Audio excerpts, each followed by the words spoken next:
Hey guys, this is Abhishek Singh. Welcome to my YouTube channel deep learning. और अपना direction and distance का सफर खत्म कर कर हम ऑर्डर एंड रैंकिंग पर आ चुके हैं। और इस वीडियो में ये एक इंट्रो वीडियो है जिसमें हम ऑर्डर एंड रैंकिंग के ऊपर सारी चीजें देखने वाले हैं, कंसेप्ट, ट्रिक्स, सब कुछ।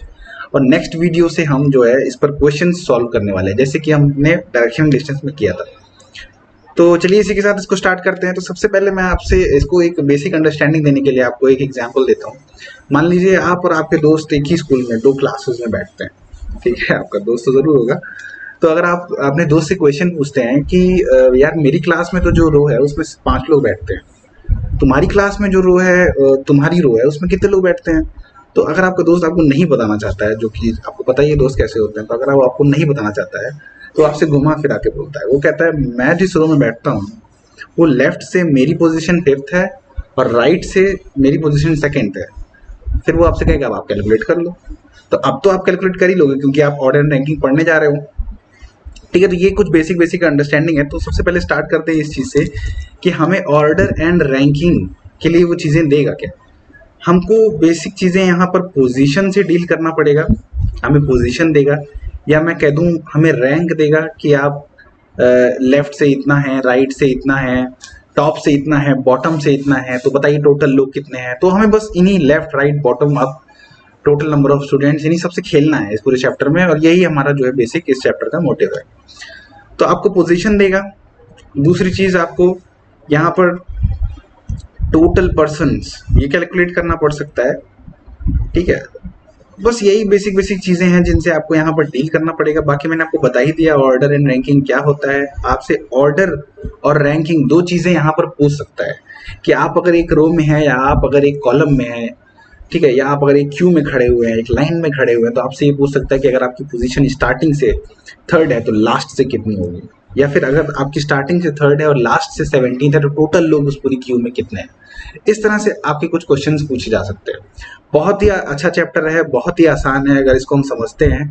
और मेरा तो मानना ये है कि ये पूरा चैप्टर लगभग एक ही फॉर्मूले पे बेस्ड है, जो फॉर्मूला हम देखेंगे और अगर आपने वो फॉर्मूला देख लिया तो मोस्ट ऑफ द क्वेश्चंस आपके उसी फॉर्मूले से हो जाएंगे। तो चलिए इसी के साथ स्टार्ट करते हैं। सबसे पहला ये चीज देखते हैं कि आखिर इसमें क्वेश्चंस कैसे कैसे पूछे जाते हैं। तो क्वेश्चंस हमारा यहाँ पर पूछा जाता है बेसिक प्रॉब्लम। सबसे पहले देखते हैं वो हमें जो इंक्रीजिंग या डिक्रीजिंग ऑर्डर में होता है, हमें उन्हें अरेंज कर बताना होता है कि कौन सबसे ऊपर है और कौन सबसे नीचे है। अभी हम देखेंगे क्वेश्चंस के साथ। सेकंड जो मोस्ट इंपॉर्टेंट चीज है जो हमसे पूछी जाती है वो ये है कि total number of students in a row, जो मैंने अभी जस्ट बताया आपका दोस्त वाला एग्जांपल।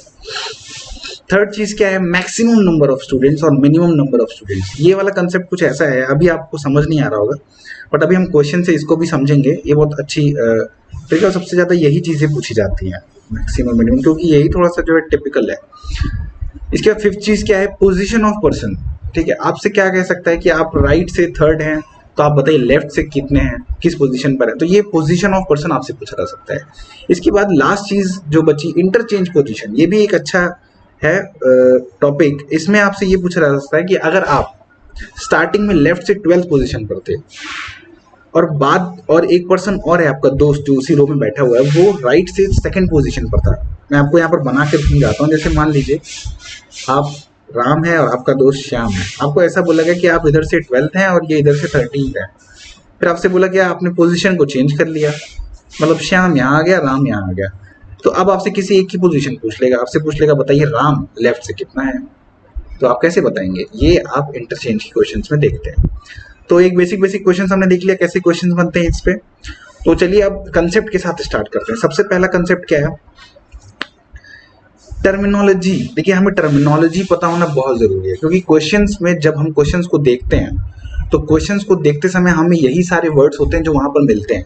और अगर हमने ये वर्ड एक बार भी नहीं देखा है तो मे बी हम जो है कंफ्यूज हो जाएं, उसको हम लेफ्ट को, या फिर मैं कहूँ लेफ्ट, तो हमको लेफ्ट राइट इसमें सबसे ज्यादा जो पता होता है वो यही होता है। मान लीजिए हमसे अहेड या बिहाइंड कहता है और हम उसको अगर मिस कंफ्यूजन कर लेते हैं तो हमारा पूरा क्वेश्चन वहीं पर गलत हो जाता है। इसलिए समझ लेते हैं इसको। अगर आप में इस लेफ्ट वाली चीज में से कोई भी चीज लिखी हुई है तो इसको आपको एक लेफ्ट ही मान के चलना है। अगर इसमें से कोई भी चीज दी हुई है तो आपको एज अ होल राइट ही मानकर चलना है। जैसे कि यहाँ पर बोला उसने स्टार्ट से 12th पोजीशन पर है, तो मतलब लेफ्ट से 12th पोजीशन पर है। टॉप से 11th पोजीशन पर है, मतलब लेफ्ट से 11th पोजीशन पर है। अब मैं टॉप चाहे ऐसे बनाऊं चाहे ऐसे बनाऊं, वो तो आपके ऊपर है, लेकिन इसको हम ऐसा लेफ्ट ले सकते हैं ना, इसलिए अहेड मतलब होता है पहले, स्टार्ट मतलब होता है स्टार्टिंग, शुरुआत से, लेफ्ट मतलब बाएं से, टॉप मतलब ऊपर से, बिफोर मतलब पहले से, पहले। तो ये चीजें हमारी लेफ्ट में आ जाएंगी। मतलब अगर इनसे जुड़ा हुआ कोई भी वर्ड हमें दिख रहा है तो इसका मतलब ये कि हमें उसको लेफ्ट कंसिडर कर चलना है। अब राइट वाले टर्म्स में देखते हैं, या तो हमें वो राइट दे देगा, या हमें वो लास्ट दे देगा मतलब अंतिम से, या हमें वो बॉटम दे देगा मतलब नीचे से, या फिर हमें दे देगा बिहाइंड यानी कि पीछे से, पीछे से, पीछे से दे देगा। इसके अलावा आफ्टर दे सकता है, बाद से। तो ये सारी चीजें अगर जब भी हमें वो देगा तो हमें ये चीजें क्लियर होनी चाहिए कि हमको इनको किस चीज में कंसिडर कर लेना है। ठीक है, ये टर्मिनोलॉजी बेसिक थी। अब सबसे पहला कंसेप्ट देखते हैं। सबसे पहला कंसेप्ट है हमारा डिक्रीजिंग एंड इंक्रीजिंग ऑर्डर से। तो इसमें यार कोई समझाने वाली ऐसी चीज नहीं है, इसको हम क्वेश्चन से देखेंगे अभी और आपको पक्का ये चीज क्लियर हो जाएगी। सबसे पहले क्वेश्चन को देखते हैं। आनंद सूरज से लंबा है। जो आनंद है वो सूरज से लंबा है, सूरज अशोक से लंबा है और अशोक कोमल से लंबा है। सबसे लंबा कौन है? तो इन क्वेश्चंस को करने का तरीका ये होता है कि जैसे आपसे क्वेश्चन में कह रहा है, आप उस क्वेश्चन को बिल्कुल उसी तरीके से करते जाइए और लास्ट में आपको आंसर जरूर मिल जाएगा। जैसे कि यहाँ देखिए, आनंद सूरज से लंबा है, तो हम मान लेते हैं आनंद को ए, और आनंद सूरज से लंबा है, बिल्कुल ठीक है। अगेन इसके पास सूरज अशोक से लंबा है, यानी कि सूरज जो है वो, अब यहाँ देखिए, ये जब दो वर्ड सेम जैसे हो जाए तो हम एक वर्ड आप और बढ़ा लीजिए, ये एन है और ये ए एस है। सूरज इज ग्रेटर देन अशोक, सूरज अशोक से लंबा है। अशोक कोमल से लंबा है, तो यानी कि अशोक जो है वो कोमल से लंबा है। तो ये आपका पूरा एक रो आ गया। अब आपसे क्वेश्चन क्या पूछ रहा है? सबसे लंबा कौन है? हु इज द टॉलेस्ट, ये आपसे पूछ रहा है। तो जब आपसे ये क्वेश्चन उसने पूछा तो आपको पता है कि ये डिक्रीजिंग ऑर्डर में दिया हुआ है। जब डिक्रीजिंग ऑर्डर में दिया हुआ है तो हमें साफ साफ दिख रहा है कि यहाँ पे ये जो आनंद है ये टॉलेस्ट है, तो हमारा आंसर भी क्या हो जाएगा?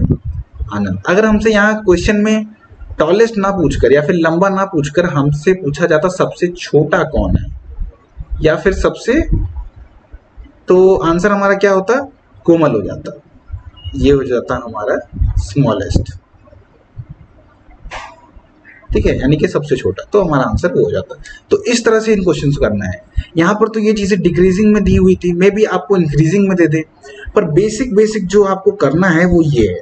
बाकी क्वेश्चंस हम इसे बहुत ज्यादा प्रैक्टिस करेंगे, आपको कोई भी क्वेश्चन इसमें फंसेगा नहीं। नेक्स्ट टॉपिक देखते हैं। नेक्स्ट टॉपिक क्या है? अब देखिए, ये इंपॉर्टेंट है जो मैं आपको समझा रहा था अभी, आपके दोस्त वाला एग्जाम्पल। तो यहाँ पर हम देखते हैं क्या बोल रहा है। अगर आपसे क्वेश्चन में उसने बोला है कि total number of persons when rank of one person are given from both sides of the row, तो हमसे पूछ रहा है हमसे टोटल नंबर ऑफ पर्सन, मतलब टोटल लोग उस पर्टिकुलर रो में कितने हैं, तब जब सिर्फ एक पर्सन की बात होगी, वन पर्सन, मतलब किसी और पर्सन की बात नहीं होगी, सिर्फ एक ही पर्सन की बात होगी और उसी की पोजीशन, यानी कि वो कहाँ स्थित है यही हमको सिर्फ बताया जाएगा, बाएं से और दाएं से।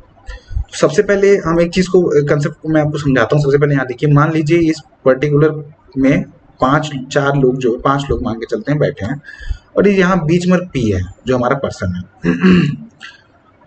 तो अगर आपसे ये कहा गया कि जो पर्सन है ये लेफ्ट से थर्ड पोजीशन पर है, और अगर ये कहा गया कि राइट से भी वो थर्ड पोजीशन पर है, तो अगर आप इन दोनों पोजीशंस को ऐड करेंगे, तो जब दोनों पोजीशंस को आप ऐड करेंगे तो आपको मिलेगा क्या? 6। लेकिन 6 तो टोटल नहीं है। टोटल लोग कितने हैं इस रो में? 1 2 3 4 5। तो बिल्कुल हम अपने फॉर्मूला, हम समझ लीजिए एक तरह से बना रहे हैं। अभी आपको मैं फॉर्मूला एकदम एग्जैक्ट दे दूंगा, उससे आपके सारे क्वेश्चन हो जाएंगे, लेकिन कंसेप्ट को समझते हैं। तो लेफ्ट से 3 है और राइट से भी 3 है, लेकिन टोटल नंबर ऑफ पर्सन 6 तो है नहीं। ऐसा क्यों हो रहा है कि 6 आ रहा है मतलब हमारा आंसर, जबकि टोटल तो 5 ही है। हमें दिख रहा है साफ साफ यहाँ पे 5 पर्सन है। तो ऐसा क्यों हो रहा है? ऐसा इसलिए हो रहा है क्योंकि जब हमने राइट से यानी कि दाहिने से थर्ड पोजीशन इसको दी तो इसमें पी आ गया, पी को हमने काउंट कर लिया, और जब हम लेफ्ट से इसको थर्ड पोजीशन दे रहे थे पी को, तो फिर पी इसमें काउंट हो गया। तो मतलब पी कितनी बार काउंट हो गया? पी को हमने 2 बार काउंट कर लिया। और 2 बार तो काउंट करना नहीं है किसी को, एक रो में एक ही आदमी तो बैठा है ना, तो बस उस एक बार को हम इसमें से माइनस कर देते हैं। तो अब जो हमारा आंसर आएगा वो बिल्कुल एग्जैक्ट होगा, जिसको मैं कहूँगा 5%। और ये देखिए टोटल परसेंट आपका आ गया। अच्छा, अगर इसको मैं अब जनरल बनाऊँ, एक फॉर्मूला बनाना चाहूँ इससे, तो मैं कैसे बना सकता हूँ वो फॉर्मूला? अगर ध्यान से देखिए, आपको साफ साफ दिख रहा हो तो ये जो 3 लिखा हुआ है, ये जो 3 लिखा हुआ है और ये जो 6 लिखा हुआ है, ये 3 क्या है? ये 3 है उसकी लेफ्ट से पोजीशन और ये 6 है उसकी राइट से पोजीशन और -1। तो अब अगर हम यहाँ फॉर्मूला लिखना चाहें तो फॉर्मूला जो आपको हमेशा याद रखना है, टोटल का फॉर्मूला है T is equals to left plus right -1। ये फॉर्मूला आपको एकदम गांठ बांध लेनी है, क्योंकि मैक्सिमम नंबर ऑफ क्वेश्चंस इसी फॉर्मूले से होंगे। और ये कैसे आया ये हमने देख लिया। यहाँ पर कंसेप्ट आपका ये था कि क्यों ऐसा मैंने फॉर्मूला मुझे बनाना पड़ा, -1 क्यों करना पड़ा। लोग ये नहीं समझ पाते कि हमने यहाँ -1 क्यों किया। तो इसलिए किया -1 क्योंकि 2 बार ये पर्सन काउंट हो गया है ना, 2 बार काउंट नहीं होना चाहिए। तो अब इस पर एक क्वेश्चन देखते हैं और अच्छे से समझते हैं इस चीज को। क्वेश्चन क्या है? क्वेश्चन ये है कि इन अ क्लास, आप इस क्वेश्चन को पढ़िए, क्या लिखा हुआ है क्वेश्चन में? इन अ क्लास, एक कक्षा में सौरभ का स्थान पहले से 20वां है। चलिए ठीक है, तो आप इस तरह से ड्रॉ कर सकते हैं, हर क्वेश्चन में गलती नहीं होगी। तो मान लीजिए मैं कहता हूं कि सौरभ यहाँ पर है, तो सौरभ का कक्षा में पहले से 20वां है, यानी कि यहां से 20th पोजीशन पर है ये सौरभ, और अंतिम से 16वां है, यानी कि लास्ट से इसकी पोजीशन कितनी है? 16th है। तो पहले अपने बेसिक वाले से लगाते हैं, फिर फॉर्मूले से लगाते हैं। फॉर्मूले से क्वेश्चन बहुत फास्ट हो जाता है और आपको इतना सोचना नहीं पड़ता है। कैसे? देखिए, सबसे पहले जब मैंने इसको लेफ्ट से 20th लिया और मैंने राइट से 16th लिया, तो सौरभ इसमें 2 बार काउंट हो गया। एक बार जब मैं पीछे से ले रहा था 16th, तब सौरभ इसमें काउंट हो गया, और एक बार जब मैं स्टार्टिंग से ले रहा था तब सौरभ इसमें काउंट हो गया। मतलब सौरभ 2 बार काउंट हो गया। तो सौरभ को भाई एक बार निकालो, क्योंकि 2 बार काउंट हो गया है। तो 2 बार काउंट हो गया तो इसमें से आप -1 कर देते हैं। जब -1 कर देंगे तो जो हमारा आंसर आएगा वो आएगा 36 - 1 = 35। और यही हमारा फॉर्मूला भी है। फिर से एक फॉर्मूले से आप जल्दी से अगर करना चाहें, इतना सोचना ना पड़े अगर हमें, तो कैसे होगा? वो होगा total equal to left plus right -1। हमें ये पता है कि लेफ्ट से पोजीशन है 16th, लेफ्ट से पोजीशन है 20th और लास्ट से पोजीशन है 16। तो 20 + 16 - 1 दैट इज 36 - 1 = 35। तो 35 हो जाएगा मेरा आंसर। बहुत सिंपल है। इसी तरीके के क्वेश्चंस आपसे मोस्ट ऑफ द क्वेश्चंस जो होंगे वो इसी तरीके पे होंगे। नेक्स्ट क्वेश्चन देखिए, यहाँ पे टोटल नंबर ऑफ पर्सन्स। अब इस क्वेश्चन को देखिए, आपको क्या क्या चीजें इस पर्टिकुलर चीज में गिवन होगी। सबसे पहले आपको दिया जाएगा कि कितने, पहली बात तो पर्सन बताया जाएगा, जो कि होंगे इस टाइप में 2 पर्सन्स होंगे। ये टाइप 2 है, या मैं कहूँ टाइप 3, हमने इंक्रीजिंग डिक्रीजिंग देख लिया है। तो अगर 2 पर्सन्स आपको पहली बात तो दिया जाएगा। कैसे 2 पर्सन्स? एक पर्सन यहाँ है, एक पर्सन यहाँ है, मान लेते हैं इसको A इसको B। 2 पर्सन्स आपको दिए जाएंगे। उसके बाद आपसे क्या बोला जाएगा? बिटवीन देम, इन दोनों के बीच में कितने पर्सन्स हैं, ये भी आपको दिया जाएगा। ये 2 चीज तो आपको दी जाएगी, साथ ही साथ एक चीज और दी जाएगी कि लेफ्ट एंड राइट से पोजीशन कितनी है। ये 3 चीज आपको दी जाएगी। अच्छा, हम इसमें कर क्या रहे हैं ये तो हमने समझा ही नहीं। हम कर ये रहे हैं कि अभी तो हम एक पर्सन को लेके चल रहे थे, उसकी लेफ्ट से दे दिया, उसकी राइट से दे दिया, तो हमने फॉर्मूला लगा के आंसर निकाल लिया। अब इस वाले कंसेप्ट में ऐसा नहीं होगा। यहाँ पर हमें 2 पर्सन दिए जाएंगे, हमें इसकी पोजीशन देगा लेफ्ट से और इसकी पोजीशन देगा राइट से।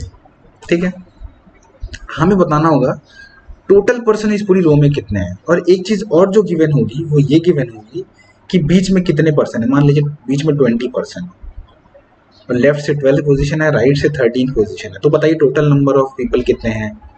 तो इस तरह से हमसे ये चीज़ पूछी जा सकती है। फिर आप कहेंगे कि इसमें मिनिमम मैक्सिमम क्या है, ये तो बिल्कुल भी समझ नहीं आ रहा, तो इस पर आप अभी ध्यान भी मत दीजिए। मैं अभी जस्ट नेक्स्ट क्वेश्चन में आपको समझाता हूँ, क्योंकि इसमें 2 केस बनते हैं। वो 2 केस क्या है अभी समझते हैं। चलिए, सबसे पहले if the position of A from the left side, यदि ए पंक्ति के बाएं ओर से ए का स्थान 15वां है, मतलब अगर ए की जो पोजीशन है वो लेफ्ट से 15th है, ठीक है, मुझे कोई दिक्कत नहीं है भाई।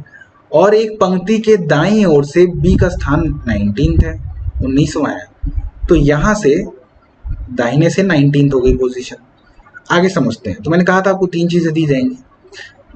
ए और बी के मध्य में 3 व्यक्ति बैठे हैं, 3 लोग हैं जो ए और बी के बीच में है। तो हमसे क्या पूछ रहा है कि ये बताइए कि न्यूनतम संख्या में व्यक्ति बैठे जा सकते हैं इस पंक्ति में कितने, मतलब find the minimum number of person, इस पूरी रो में कम से कम कितने लोग बैठ सकते हैं। तो अगर आप ध्यान से देखें तो 2 चीजें बन सकती हैं, 2 केस बन सकते हैं। एक केस तो ये है जो हमने साफ साफ बना लिया, दूसरा केस भी हो सकता है, इसको ध्यान से समझिएगा। क्या है दूसरा केस? ये देखिए, मान लीजिए मेरा ए यहां आ जाए और बी मेरा यहां आ जाए, और हमसे ये कहा गया है कि बी जो है वो लेफ्ट से 19 है और ए जो है वो राइट से 15 है। ऐसा भी तो हो सकता है कि ए यहां पर आ जाए और दोनों एक दूसरे को ओवरलैप कर दें। इस सिचुएशन को कहते हैं ओवरलैप करना। मतलब ए लेफ्ट से 15 है, उसने ये तो नहीं कहा है कि ए बाएं ही रहेगा बी के हमेशा, ऐसा नहीं कहा है ना उसने। तो इसलिए ये केस भी बन सकता है। तो आप ध्यान से देखिए, हमसे जब भी पूछेगा मिनिमम नंबर या टोटल नंबर तो कैसे निकालेंगे। यहाँ तो बहुत आसान है। ये लेफ्ट से 15 है तो 15 को जोड़ लिया, बीच में 3 है तो 3 को सम कर दिया, और राइट में 19 है तो इसको भी सम कर दिया, तो टोटल आ गए 37। ये तो एक केस था, निकालना बहुत ईजी था, हमने निकाल लिया। सेकंड केस क्या है देखते हैं इसको। इस ए की पोजीशन लेफ्ट से दी हुई है 15 और इस बी की पोजीशन राइट से दी हुई है 19, और बीच में कितने लोग हैं हमें दिया हुआ था 3 लोग हैं। चलिए, तो 15 + 19 तो हमने कर लिया, बहुत सिंपल था। अब आप अगर ध्यान से देखिए, जब हम यहाँ से 19 कर रहे थे तो ये 3 जो है इस 19 में काउंट हो गया, और जब यहाँ से 15 कर रहे थे तो फिर से ये 3 काउंट हो गया। तो इस 3 को एक बार तो निकालना पड़ेगा, तो -3 कर दिया। अच्छा, एक चीज़ और, फिर से वही चीज़ हुई कि जब हम यहाँ पर इस बी को काउंट कर रहे थे तो ये एक बार तो इधर से काउंट हो गया, और एक बार जब हम ए की तरफ बढ़ रहे थे तो एक बार यहाँ काउंट हो गया, तो 2 बार काउंट हो गया। ऐसे ही 2 बार ए काउंट हो गया, तो एक बार ए निकालेंगे, एक बार बी निकालेंगे, इसीलिए हमने यहाँ -2 कर दिया। तो टोटल कितने आ गए अगर सबको हम ऐड करते 29। तब आपसे क्या पूछ रहा है, देखिए मिनिमम, जब भी आपसे क्वेश्चन में मिनिमम पूछेगा तो हमको ये सेकंड केस का आंसर देना है, और जब भी हमें मैक्सिमम पूछेगा तो हमें ये फर्स्ट केस का आंसर देना है, क्योंकि ये मैक्सिमम है।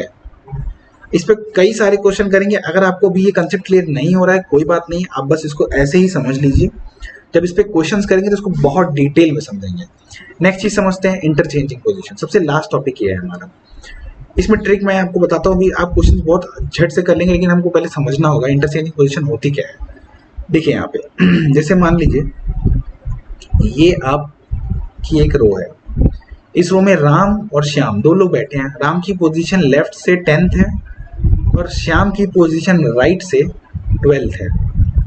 अब उसने हमसे कह दिया कि दोनों ने अपनी भाई पोजीशन चेंज कर ली, दोनों को अपनी सीट अच्छी नहीं लगी। राम ने कहा तुम हमसे चेंज कर लो, श्याम ने कहा तुम हमसे चेंज कर लो। तो श्याम आ गया राम की जगह पे और राम आ गया श्याम की जगह पे, कोई दिक्कत नहीं है।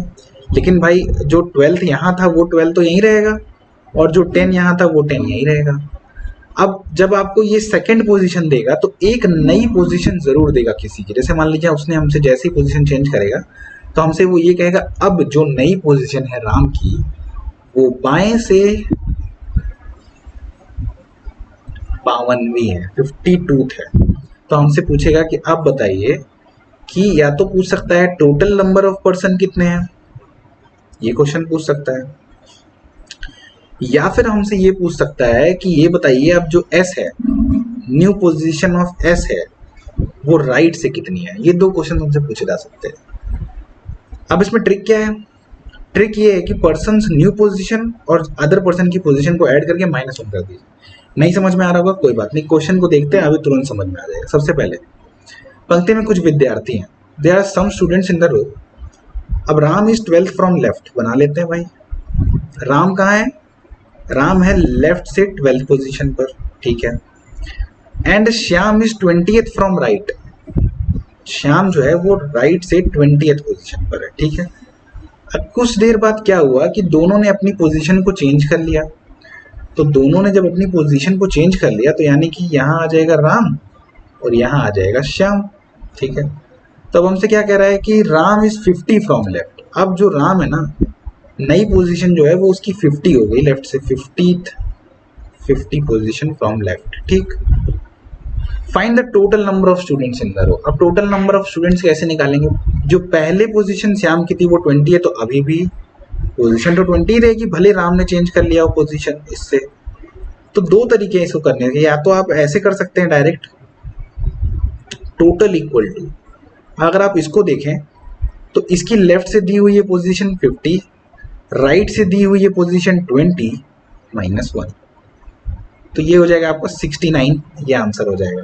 बिल्कुल बहुत ही आसान तरीका है। आप सोचेंगे कि ये भी अच्छा तरीका है। अच्छा, एक तरीका आप और लगा सकते हैं, जस्ट मैंने अभी आपको ये बताया कि पर्सन की न्यू पोजीशन और पर्सन की अदर पोजीशन को जोड़कर उसमें -1 कर दीजिए। कैसे करेंगे ये? अब देखिए, न्यू पोजीशन किसकी दी हुई है? राम की दी हुई है। ठीक है, कोई दिक्कत नहीं है। तो राम की जब पोजीशन हमें दी हुई है 50, where is the Ram? Ram, हाँ, राम की हमें पोजीशन 50 दी हुई है लेफ्ट से, और अदर पर्सन की जो पोजीशन है यानी कि श्याम की, वो कितनी है देख लेते हैं इसको। श्याम की जो पोजीशन थी पहले वो थी 20, देख लीजिए आप यहाँ पे। तो जो नया पर्सन है बस उसको देखिए, लिख दीजिए नए पर्सन के जो नई डिस्टेंस है, और पुराना उसको छोड़ के जो दूसरा पर्सन है उसकी कितनी पोजीशन थी? 20, -1 कर दीजिए, आंसर आ जाएगा 69। तो आप चाहे इस मेथड से कर सकते हैं या आप चाहे इस मेथड से कर सकते हैं, आंसर आपका वही आएगा। तो ये था यार एक बेसिक कंसेप्ट, ट्रिक्स जो हमारे ऑर्डर एंड रैंकिंग में लगने वाली है, और इन्हीं पर बेस्ड सारे क्वेश्चंस होने वाले हैं। इन्हीं से हमें खेलना है और इन्हीं से हमें जो है अपने रिजल्ट्स और आंसर्स को निकालना है। एक चीज़ जो आपको मैं बताना चाहूँगा, लोग एक्सेस नहीं कर रहे हैं टेलीग्राम ग्रुप, ये जितना भी पीडीएफ है, जो भी कंटेंट है, ये सारा आपको मेरे टेलीग्राम ग्रुप पर मिल जाएगा। आप ज़रूर वहाँ से इस पीडीएफ को एक्सेस करें ताकि आप खुद से इन क्वेश्चंस को प्रैक्टिस कर सकें। और अगर आप यार चैनल पर नए हैं तो इस चैनल को जरूर सब्सक्राइब करें, बेल आइकन को प्रेस करें ताकि ये लेटेस्ट अपडेट्स, ये वीडियोस ये आप तक पहुंच सके। मेरा एफर्ट जो है वो आप तक पहुंच सके ताकि कुछ ना कुछ आपकी लाइफ में मेरे से में भी कोई चेंज आए। ठीक है, तो अगर आपको ये क्लासेस समझ में आ रही हैं तो अपना फीडबैक कमेंट सेक्शन में ज़रूर दें। तो इसी के साथ इस क्लास को ख़त्म करते हैं, फिर मिलते हैं अगली क्लास में। तब तक के लिए गुड नाइट, सी या, बाय बाय।